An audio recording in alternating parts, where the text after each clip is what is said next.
ஸ்ரீ தாஸ்கனு மகராஜ் எழுதிய ஸ்ரீ சாய்நாத ஸ்தவன மஞ்சரி. ஸ்ரீ கணேசனை வணங்குகிறேன்.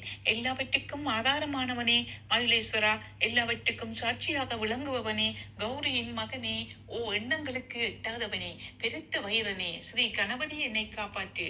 நீ எல்லா கணங்களுக்கும் முதல்வனும் தலைவனும் ஆவாய். எனவே உன்னை கணேசன் என்பர். எல்லா சாஸ்திரங்களாலும் ஏற்றுக்கொள்ளப்பட்டவன் நீ. ஓ சாரதா, வாக்கின் தெய்வமே, நீ ஒலிவடிவாக பிறக்கும் பதங்களின் தலைவி. உன்னுடைய இருப்பினால் தான் உலகத்தில் எல்லா நிகழ்ச்சிகளும் நடக்கின்றன. நீ எழுத்தாளர்களின் தேவதை. நீ எப்போதும் தேசத்தின் அணிகலனாக விளங்குகிறாய். உனது எல்லையற்ற சக்தி எல்லாவற்றிலும் விளங்குகிறது. ஓ ஜெகதம்பா, உன்னை வணங்குகிறேன்.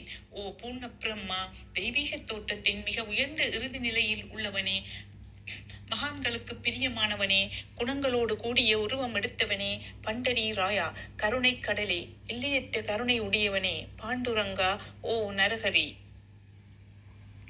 நீ எல்லாவற்றின் சூத்திரதாரி. எல்லாவற்றையும் ஆட்டுவிக்கும் கயிற்றை தாங்கியவன். நீ ஜகமங்கும் வியாபித்துள்ளாய். எல்லா சாஸ்திரங்களும் உன்னுடைய உண்மையான உருவத்தை பற்றி ஆராய்ச்சி செய்கின்றன. வெறும் புத்தக அறிவு மட்டுமே பெற்றவர்களுக்கு நீ காணப்படுவதில்லை. ஓ சக்கரவாணி, அத்தகைய அறிவிலிகள் யாவரும் வெறும் வாதப்பிரதிவாதங்களிலேயே உழல்கிறார்கள். மகான்கள் மட்டுமே உன்னை அறிகிறார்கள். மற்றவர்கள் குழப்பத்தில் மூழ்கியவர்களாக மயங்கியவர்களாக உள்ளார்கள். உனக்கு பக்தியோடு கூடிய எனது சாஷ்டாங்க நமஸ்காரத்தை சமர்ப்பிக்கிறேன். ஓ 5 முகங்களுடையவனே, சங்கரா, மனித மண்டையோடுகளாலான மாலை அணிந்தவனே, நீல நிறமுடைய கழுத்தனே, திகம்பரா, ஓங்கார ரூபா, பசுபதி. எவருடைய உதடுகளில் உனது நாமம் விளங்குகிறதோ அவர்களது துன்பங்கள் உடனடியாக விலகிவிடும். ஓ தூர்ச்செடி, உன் நாமத்தின் மகிமை அத்தகையது. உனது பாதங்களை வணங்கி நான் இந்த துதியை எழுத முற்படுகிறேன். நீலகண்டா, இதற்கு உனது முழுமையான உதவியை எல்லா விதத்திலும் எனக்கு அளிப்பாய். இப்போது அத்ரி மகரிஷியின் குமாரனான தத்தரையும், லக்ஷ்மி தேவியின் குலதெய்வமான விஷ்ணுவையும், ஸ்ரீ துக்காரா முதலான எல்லா மகான்களையும், பின்னர் பக்தர்கள் அனைவரையும் வணங்குகிறேன். சாய்நாதா, உமக்கு வெற்றி உண்டாகுக. பாவிகளை உய்விப்பவரே, அருள் நிறைந்தவரே, இப்போது உமது பாதங்களில் எனது சிரத்தை வைக்கின்றேன். எனக்கு பயமற்ற நிலையை, அதாவது உமது பாதுகாப்பை அளிப்பாயாக. நீ பூரணமான பிரம்மஸ்வரூபம், சுகங்களின் இருப்பிடம், மனிதர்களைச் சிறந்தவனே, நீயே விஷ்ணு. எவருடைய பாதி உடலாக உமா இருக்கிறாளோ அந்த காமனை எரித்த சிவனும் நீயே.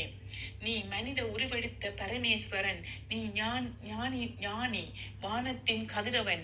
நீ கருணை கடல். நீ பிறப்பாகிய பிணிக்கு மருந்து. நீ ஏழை எளியவர்களின் சிந்தாமணி. நீ உனது பக்தர்களை தூய்மைப்படுத்தும் கங்கா நதி. சம்சார கடலில் மூழ்குபவர்களுக்கு நீ ஓடம், அஞ்சுபவர்களுக்கு புகலிடம் நீ. இந்த பிரபஞ்சத்தின் மூல காரணமாக எந்த பரிசுத்தமான சைதன்யம் விளங்குகிறதோ, ஓ கருணைக்கடலே, அது நீயே. இந்த பிரபஞ்சம் உனது ஒரு விளையாட்டு. தாங்கள் பிறவியற்றவர், உமக்கு இறப்பும் இல்லை. நன்கு ஆழ்ந்து விசாரித்து பார்த்து இறுதியில் அடையப்பட்ட முடிவும் இது. பிறப்பு இறப்பு இவை இரண்டும் அஞ்ஞானத்தினால் தோன்றியவை. ஓ மகாராஜா, நீங்கள் அவை இரண்டினின்றும் கொஞ்சம் கூட பற்றற்றவராக உள்ளீர். நீர் ஓடையில் வெளிப்பட்டது என்றால் அது அங்கேயே தோன்றியதாக ஆகுமா? முன்பே நீர் நிரம்ப உள்ளது. உள்ளே இருந்து வெளியே வந்தது, அவ்வளவே. படுகையில் நீர் வந்த போது அதற்கு ஓடை என்று பெயர் ஏற்பட்டது. நீர் இல்லாவிடில் அது வெறும் படுகையே. பெருகுவது வற்றி விடுவது பற்றி நீர் சற்றும் பொருட்படுத்துவதே இல்லை. நீர் படுகைக்கு கொஞ்சமேனும் முக்கியத்துவமும் அளிப்பதில்லை. படுகை மட்டும் நீர் நிறைந்துள்ள போது பெருமை கொள்கிறது. நீர் வற்றும் போது மிகவும் வருந்தும் நிலையை அடைகிறது. மனித உடல் நீர்ப்படுகை போன்றது. சுத்த சைதன்யமே பரிசுத்தமான நீர் ஊற்று. நீர் படுகைகள் எண்ணற்றவை. இருப்பினும் நீர் மட்டும் வேறுபடுவது இல்லை. புறப்பெற்றவரான அருட்கடலே, உமது வஜ்ராயுதம் அஞ்ஞானமாகிய மலையை அழிக்கட்டும் என்று வேண்டுகிறேன்.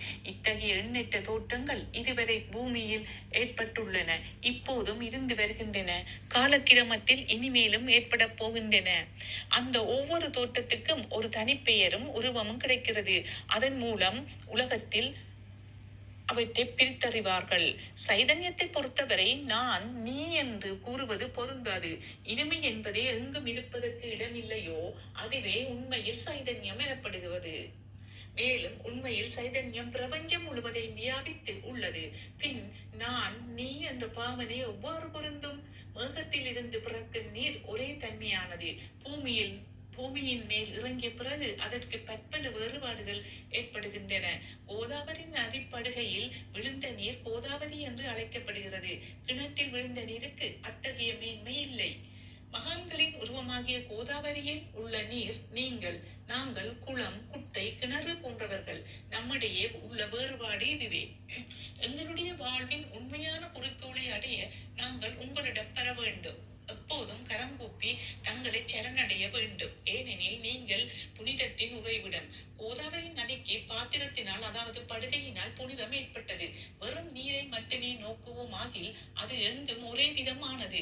கோதாவரி நதி படுகை புனிதம் வாய்ந்தது என்பது தீர்மானிக்கப்பட்ட உண்மை. அதனை தீர்மானிப்பதற்கு பூமியின் நல்ல தன்மை, தீய தன்மை ஆகியவையே உதவி செய்கின்றன என்பதை நோக்கவும்.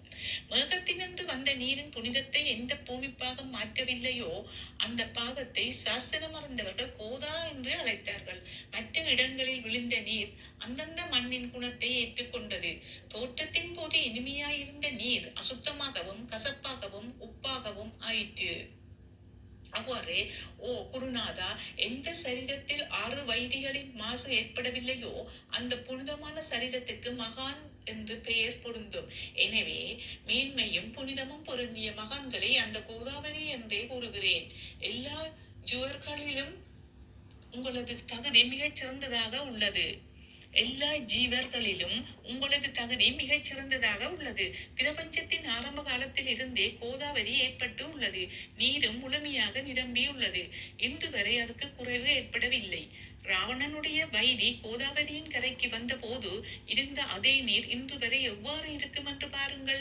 படுகை மட்டும் அதே நீர் கடலை அடைந்தது. நீர்ப்படுகையின் புனித தன்மை மட்டும் இன்று வரை நிரந்தரமாக உள்ளது. ஒவ்வொரு ஆண்டும் பழைய நீர் சென்று புதிய நீர் படுகையின் உள்ளே வருகிறது. பாபா, அதே நியாயம் உங்களுக்கும் பொருந்தும். ஒவ்வொரு நூற்றாண்டும் ஒரு ஆண்டை போலவும் அந்த நூற்றாண்டில் தோன்றிய ஜாதுக்கள் நீரை போலவும் அவர்களுள் மிகப்பெரிய மகான்கள் அலைகள் போலவும் ஓமிக்கப்படுகிறார்கள். இந்த மகான்களின் உருவமாகிய கோதாவரியில் முதல் ஆண்டில் சனகர், சனந்தனர் முதலியோரின் வெள்ளம் ஏற்பட்டது. பின்னர் நாரதர், தும்புரு, துருவன், பிரகலாதன், பலிராஜா, சபரி, அங்கதன், வாயுகுமாரன், விதுரர், கோபர்களும் கோபிகைகளும் தோன்றினர். இவ்வாறு இன்று வரை ஒவ்வொரு நூற்றாண்டிலும் ஒன்றன்பின் ஒன்றாக மகான்களின் வெள்ளம் ஏற்பட்டு வந்துள்ளது. நான் அதனை வர்ணிப்பதற்கு இயலாதவனாக உள்ளேன். ஓ சாய்நாதா, இந்த நிகழும் நூற்றாண்டில் மகான்களின் தோட்டமாகிய கோதாவரியில் நிச்சயமாக உமது வெள்ளம் வந்துள்ளது. எனவே உமது திவ்ய சரணார விந்தங்களுக்கு வந்தனை செய்கிறேன். மகாராஜா, எனது துர்க்குணங்களை கொஞ்சம் கூட பொருட்படுத்த வேண்டாம். நான் ஏழை, எளியவன், அஞ்ஞானி, பாவிகளுக்குள்ளே தலை சிறந்தவன், எல்லா துர்க்குணங்களும் பொருந்தியவன். ஆனால் என்னை நிராகரிக்க வேண்டாம். பரிசக்கள் இரும்பினுடைய குறைகளை பொருட்படுத்துவதில்லை. கோதாவரி நதி தன்னை அடைந்த கிராமத்து சிறு ஓடைகளை திருப்பி அனுப்புவதில்லை. தங்களுடைய அருள் நோக்கை செலுத்தி என்னிடமுள்ள எல்லா தீய குணங்களையும் விரைவாக அழித்து விடுங்கள். அடியேனுடைய வேண்டுதல் இதுவே. பரிசக்கல்லின் தொடர்பு ஏற்பட்டும் இரும்பின் இரும்புத்தன்மை அழிக்கப்படாவிட்டால் குருநாதா, அது பரிசக்கல்லின் பெருமைக்கு இழுக்கு. என்னை பாவியாகவே இருக்கும்படி வைக்காதீர்கள். தாங்கள் தாழ்வும் அடைய வேண்டாம். நீங்கள் பரிசக்கல், நான் இரும்பு. எனது அவமானம் உமதே என்பதை பாருங்கள். குழந்தை எப்போதும் தவறுகள் செய்கிறது, ஆனால் தாய் சினம் கொள்வது இல்லை. இதை நினைவிற்கொண்டு எனக்கு தங்கள் அருளாகிய பிரசாதத்தை அளிப்பீராக. ஓ சக்குரு நாதா, நீயே எனது கற்பகத்தரு. சம்சார சாகரத்தை கடக்க உதவும் சிறந்த படகு நிச்சயமாக நீயே. நீ காமதேனு, சிந்தாமணி, நீ ஞான வானத்தின் கதிரவன், நீ நற்குணங்களின் பெரும் சுரங்கம், ஸ்வர்க்கத்துக்கு செல்ல உதவும் படிக்கல்லும் நீயே.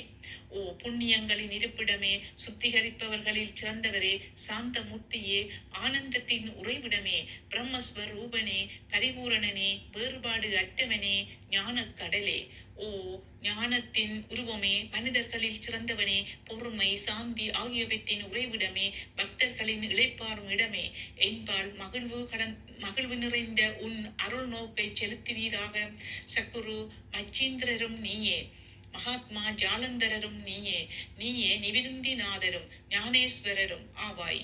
கபீர், ஷேக் முகமது, ஏசுநாதர் ஆகியோரும் நீயே, நீயே போதலாலும் சாவதா மாலியும் உண்மையில் ராமதாசரும் நீயே.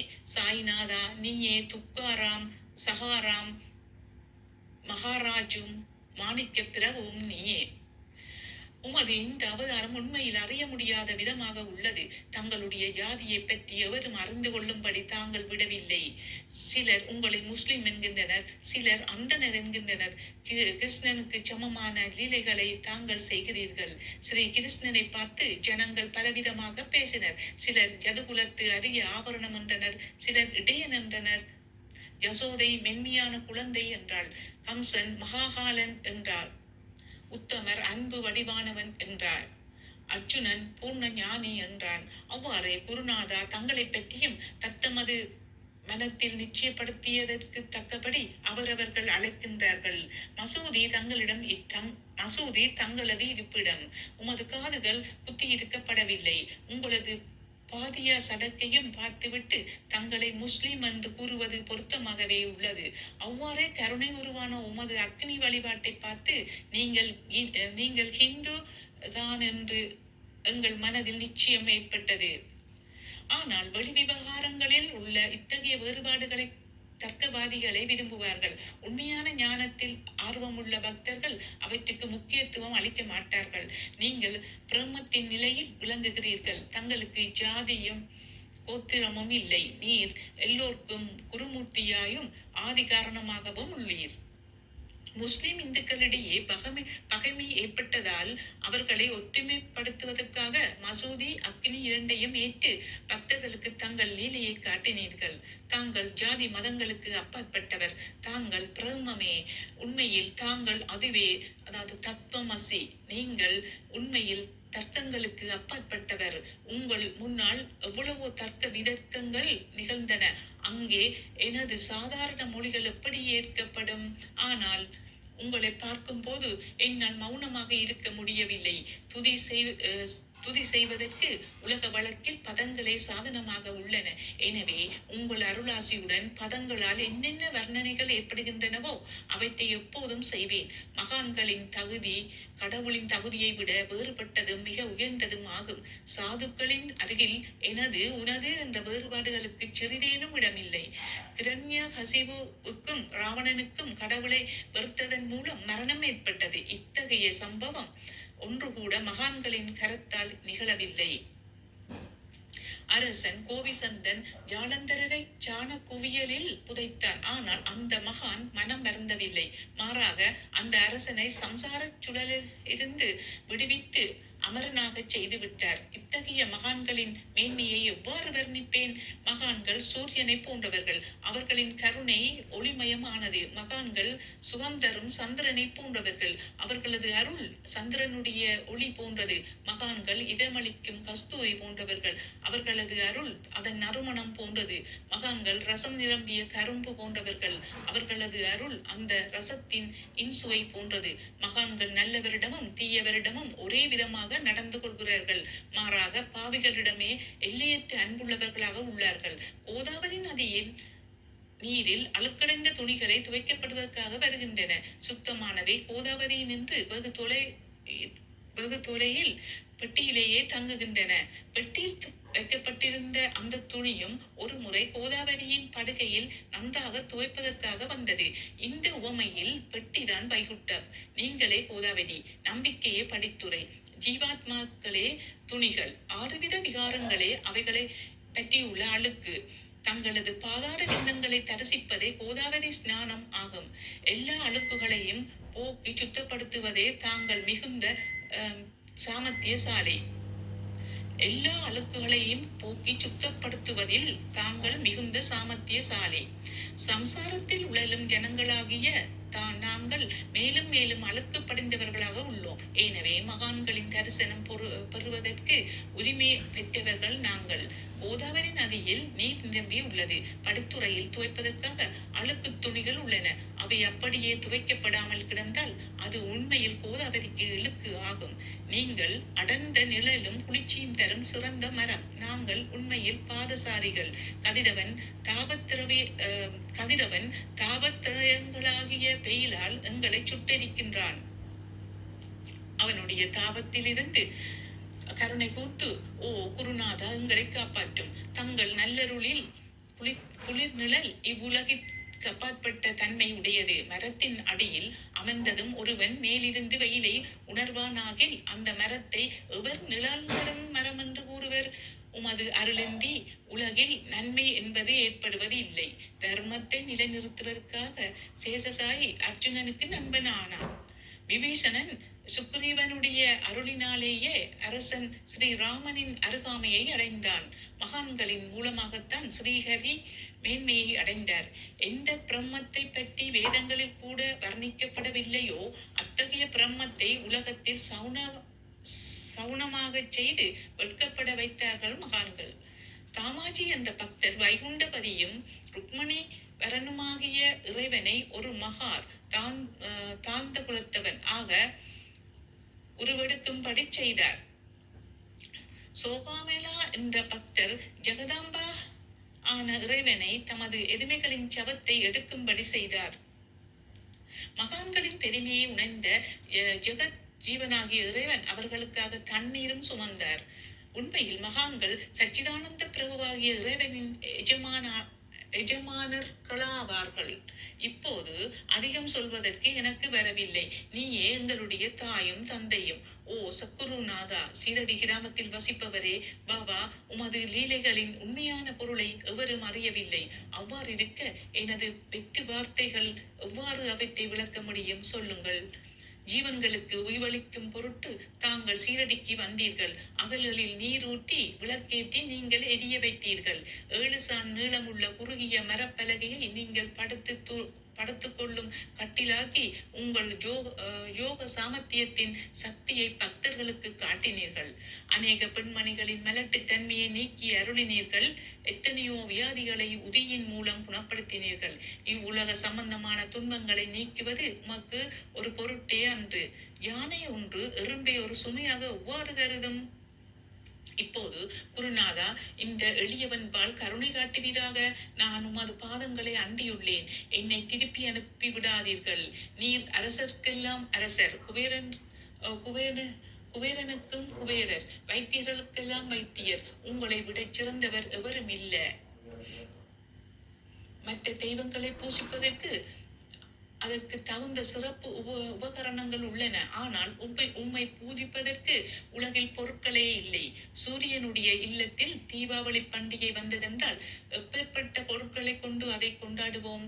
சமுத்திரத்தின் தாகத்தை தீர்க்க இப்புவியிடத்தில் நீர் இல்லை. நெருப்பை உஷ்ணப்படுத்த எங்கிருந்து அக்னி கொண்டு வருவது? ஓ ஸ்ரீ சமத்தா குருநாதா, பூஜைக்குரிய பொருட்கள் யாவும் உண்மையில் உமது ஆத்மாவின் அம்சமாய் உள்ளன.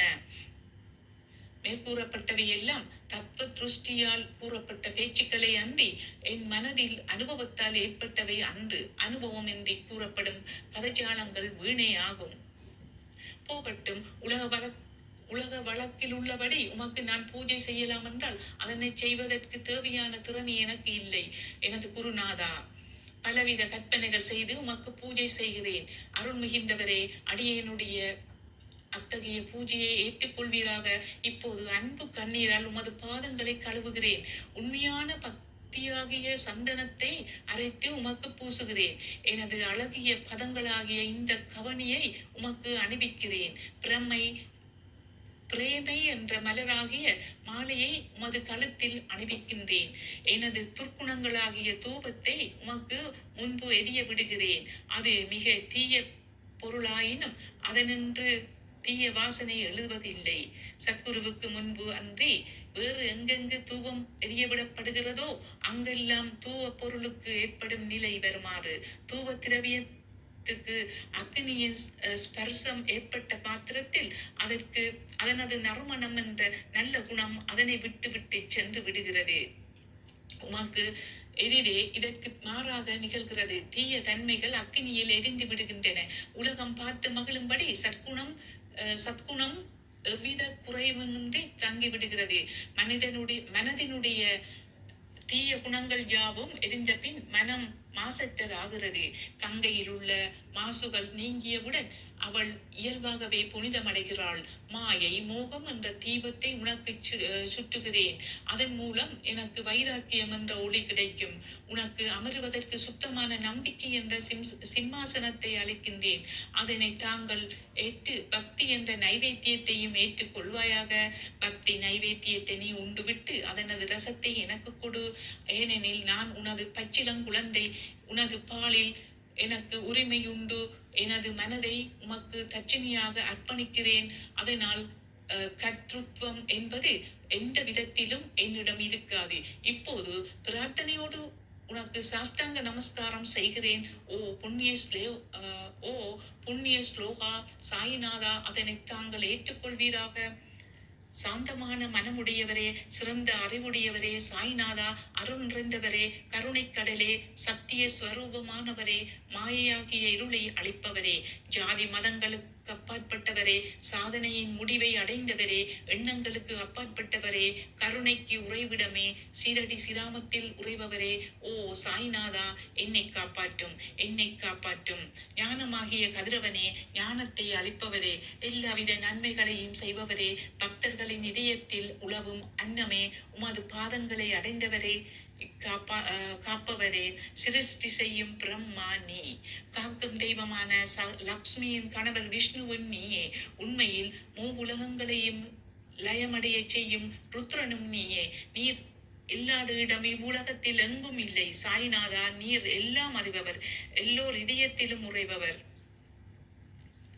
எனது எல்லா குற்றங்களையும் மன்னிக்க வேண்டுமென்று வேண்டுகின்றேன். பக்தியின்மை, சந்தேகங்கள் போன்ற அலைகளை விரைவில் நீக்குவீராக. நீர் பசு, நான் பச்சிளங்கன்று. நீர் சந்திரன், நான் சந்திரகாந்த கல். தங்கள் பாதங்கள் கங்கா நதியின் ஸ்வரூபமானவை. அவற்றை நான் பக்தியோடு வணங்குகிறேன். இப்போது உமது அடைக்கலமளிக்கும் அருள்மயமான கரங்களை எனது சிரத்தின் மேல் வைப்பீராக. எனது வருத்தங்களையும் கவலைகளையும் நீக்குவீராக. இந்த தங்கள் பணியாளன் இந்த பிரார்த்தனாஷ்டகத்தை கூறி நான் சாஷ்டாங்க நமஸ்காரம் செய்கிறேன். எனது பாவங்களையும் துன்பங்களையும் ஏழ்மையையும் உடனடியாக நீக்குவீராக. நீர் பசு, நான் கன்று. நீர் தாய், நான் குழந்தை. என் விஷயத்தில் மனதில் கடினம் கொள்ள வேண்டாம். நீர் மலையகிரியில் உள்ள சந்தன மரம், நான் முள்ளடைந்த புதர். நீர் புனிதமான கோதாவரி நீர், நான் பெரும் பாவி. ஓ குருநாதா, உமது தரிசனம் ஏற்பட்ட பிறகும் என்னிடத்தில் உள்ள துர்க்குணங்கள் என்ற மாசு அவ்வாறே தங்கி இருக்குமாகில் உம்மை சந்தனம் என்று எவர் கூறுவர்? கஸ்தூரியின் அண்மையை அடைந்த மண்ணும் உயர்வாக மதிக்கப்படுகிறது. மலர்களின் அண்மையால் நாரும் தலையில் உயர்ந்த இடத்தை பெறுகிறது.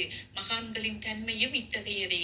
அவர்கள் எந்தெந்த பொருட்களை எல்லாம் ஏற்றுக்கொள்கிறார்களோ அவற்றை உயர்ந்த நிலைகளை அடைவிக்கின்றார்கள். சிவபெருமான் விபூதி, கோவணம், நந்தி ஆகியவற்றை ஏற்றுக்கொண்டதால் எல்லா திக்குகளிலும் அந்த பொருட்களுக்கு மிகவும் மதிப்பு ஏற்பட்டுள்ளது. இடையர்களை மகிழ்விக்கும் பொருட்டு பிருந்தாவனத்திலும் யமுனை நதிக்கரையிலும் ஜகத்துக்கு எல்லாம் ஆனவன் தகிகாலா என்ற விளையாட்டை விளையாடினான். ஞானிகள் அவ்விளையாட்டையும் உயர்வாக மதிக்கிறார்கள். அவ்வாறே நான் துராசாரியாயினும் உம்மை அடைந்துள்ளேன். ஓ குருநாதா, எனவே இதை பற்றி உள்ளத்தில் எண்ணிப்பாரும். ஓ குருநாதா, இகத்திலும் பரத்திலும் எந்தெந்த பொருட்களை சுகம் என்று என் மனம் சந்தேகமற கருதுகின்றதோ அவற்றையெல்லாம் நீரே நிறைவேற்ற வேண்டும். உமது கருணையினால் இவ்வாறு செய்துவிடும். எனது மனதை அடக்கிவிடும். சமுத்திரத்தை இனிமையாக செய்துவிட்டால் பிறகு உப்புத்தன்மையை பற்றிய பயம் இல்லை. சமுத்திரத்தை இனியதாக ஆக்கும் சக்தி உண்மையில் உமக்கு உண்டு. எனவே இந்த தாஸ்கனுவின் வேண்டுதலை நிறைவேற்றுவீர். என்னிடம் என்னென்ன குறைகள் உள்ளனவோ அவை அனைத்தும் உமதே. சித்தர்களுக்கெல்லாம் அரசனை உமக்கு குறை என்பது பொருந்தாது. சித்தர்களுக்கெல்லாம் அரசன் உமக்கு குறை ஒன்று என்பது பொருந்தாது. இப்போது அதிகமாக சொல்வது எதற்காக? நீரே எனக்கு ஆதாரம். தாயினுடைய இடுப்பில் உள்ள குழந்தை இயல்பாகவே பயமற்றி இருக்கிறது. ஓ மகாராஜா, இந்த துதியை எவர்கள் அன்புடன் படிக்கிறார்களோ அவர்களுடைய விருப்பங்களை நிறைவேற்றுவீர். இந்த துதியை படிப்பவர்களின் 3 வித ஆபங்களும் ஒரு ஆண்டுக்குள் விலகிவிடும் என்பதே இந்த துதியின் மேல் உமது நிரந்தரமான அருளாசியாக இருக்கட்டும். ஸ்நானம் முதலியவற்றை செய்து சுத்தமாக ஆனபின் மனதில் சுத்தமான பக்தியோடு தினமும் இந்த துதியை பாராயணம் செய்யவும். இவ்வாறு செய்ய முடியாவிட்டால் ஒவ்வொரு வியாழக்கிழமை அன்று மனதில் சத்குரு மூர்த்தியை இருத்தி படிக்கவும். அதுவும் கூட இயலாவிடில் ஏகாதசி தோறும் அதன் விளைவுகளை பார்ப்பதற்காக இந்த துதியை பாராயணம் செய்யவும். இந்த துதியை பாராயணம் செய்பவர்களுக்கு இறுதி கணத்தில் உயர்ந்த நிலையை குருமூர்த்தியான சாய்நாதர் அளிப்பார். நான் சொல்வதை கேட்டுக்கொண்டிருப்பவர்களே, இவ்வுலகில் ஆசைகளை அவர் விரைவில் நிறைவேற்றுவார். இந்த துதியை பாராயணம் செய்வதால், மீண்டும் மீண்டும் படிப்பதால் முட்டாள்கள் அறிவாளிகள் ஆவார்கள். எவருக்காயினும் வாழ்நாள் குறைவாக இருப்பின் அவர்கள் இதை படிப்பதால் 100 ஆண்டு ஆயுள் உள்ளவர் ஆவார்கள். இந்த துதியை பாராயணம் செய்வதால் செல்வத்துக்கு குறைவு இருந்தால் குபேரன் அவர்களது இல்லத்துக்கு வந்து பணி செய்வான். இது சத்தியம், இது சத்தியம், இது சத்தியம் என்று மும்முறை உரைக்கின்றேன். சந்ததி அற்றவர்களுக்கு இந்த துதியை படிப்பதால் குழந்தை செல்வம் கிட்டும். இதனை படிப்பவர்களின் ரோகங்கள் முற்றிலும் நீங்கிவிடும். தினந்தோறும் இந்த துதியை பாராயணம் செய்வதால் பயமும் கவலைகளும் நீங்கிவிடும். மதிப்பும் மரியாதையும் உயரும். அழிவற்ற பிரம்மத்தை உணர்வார்கள். ஓ அறிவாளிகளே, உங்களது மனதில் இந்த துதியை பற்றி நம்பிக்கை கொள்ளுங்கள். தர்க்கங்கள், தவறான எண்ணங்கள் ஆகியவற்றுக்கு கொஞ்சம் கூட இடம் கொடுக்க வேண்டாம். சீரடி சேத்திரத்திற்கு கிரமமாக யாத்திரை செல்லுங்கள். பாபாவின் திருவடிகளை மனதில் இருத்துங்கள். அவர் அநாதைகளின் உறவினர். பக்தர்களின் விருப்பங்களை பூர்த்தி செய்யும் கற்பகத்தரு. அவருடைய பிரேரணையினாலேயே இந்த துதியை எழுதினேன். இல்லாவிடில் பாமரனாகிய என்னால் இத்தகைய படைப்பு எவ்வாறு முடியும்? சக ஆண்டு 1840 பாத்ரபத மாதம் சுக்ல பட்சத்தில் கணேச துதியில் திதியன்று திங்கட்கிழமை 2வது பிரகரத்தில் 3 மணி நேரம் புனிதமான நர்மதா நதி தீர்த்தத்தில் உள்ள மகேஸ்வரர் என்ற சேத்திரத்தில் ஸ்ரீ அகல்யா தேவியின் சந்நிதியில் ஸ்ரீ சாய்நாத ஸ்தவன மஞ்சரி நிறைவடைந்தது. மகேஸ்வரம் என்ற புகழ்பெற்ற சேத்திரத்தில் இந்த துதி நிறைவடைந்தது. ஸ்ரீ சாய்நாதர் என் மனதுள் புகுந்து ஒவ்வொரு பதத்தையும் என்னை கூற வைத்தார். தாமோதரன் என்ற சீடன் இந்த துதியை எழுதினார். தாஸ்கனுவாகிய நான் எல்லா மகான்களுக்கும் பணியாள். ஸ்ரீ சாய்நாத சவன மஞ்சரி சம்சார சாகரத்தை கடக்க உதவட்டும். ஓ பாண்டுரங்கா, இதுவே தாஸ்கனுவின் பக்தி மிகுந்த பிரார்த்தனை. மங்களம், சுபமங்கலம். ஸ்ரீ சச்சிதானந்த சமர்த்த சத்குரு ஸ்ரீ சாய்நாத மகாராஜிக்கு ஜெய்.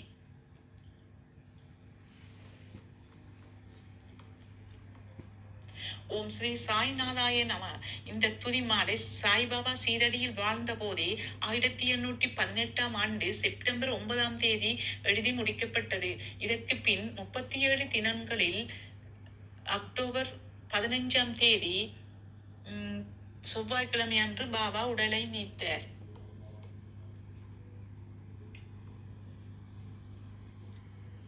ஸ்ரீ சாய்பாபாவின் உறுதிமொழிகள். ஷிரடி தலத்தை எவன் மிதிக்கிறானோ அவனுடைய துன்பங்கள் ஒரு முடிவை அடைந்து சௌகரியத்தை அடைகிறான். துவாரகா மாயை அடைந்த மாத்திரத்தில் பெரும் துன்பத்துக்குள்ளானவர்களும் மிகுதியான சந்தோஷத்தை அடைவார்கள். இவ்வுலகை விட்ட பிறகும் நான் சர்வ சக்தியுடன் வேலை செய்வேன். என்னுடைய மசூதி என் பக்தர்களுக்கு அநேக ஆசீர்வாதங்களையும் புத்திமதிகளையும் கொடுக்கும். என்னுடைய பூத உடல் மசூதியிலிருந்தும் பேசும். என்னுடைய மசூதியில் இருந்து கொண்டே நான் மிகவும் சுறுசுறுப்பாகவும் தீவிரமாகவும் இருப்பேன். என்னிடம் வருபவர்களுக்கும் என்னை தஞ்சமாக அடைபவர்களுக்கும் என் உபதேசத்திற்காக என்னிடம் தீவிர நம்பிக்கை உள்ளவர்களுக்கும் நான் எப்போதும் உடனிருக்கிறேன். நீ என்னை அடைந்தால் நான் உன்னை வாசிக்கிறேன். நீ என் பெயரில் உன் பழுவை சுமத்தினால் நான் நிச்சயமாக அதை தாங்குவேன். நீ என் உபதேசத்திற்காகவும் உதவிக்காகவும் என்னை அடைந்தால் அவைகளை உடனே நான் உனக்கு கொடுப்பேன். என்னுடைய பக்தர்களுடைய வீட்டில் ஒருபோதும் தேவை என்பதே இருக்காது. 11 உறுதிமொழிகள் ஸ்ரீ சாய்பாபாவால் கூறப்பட்டவை.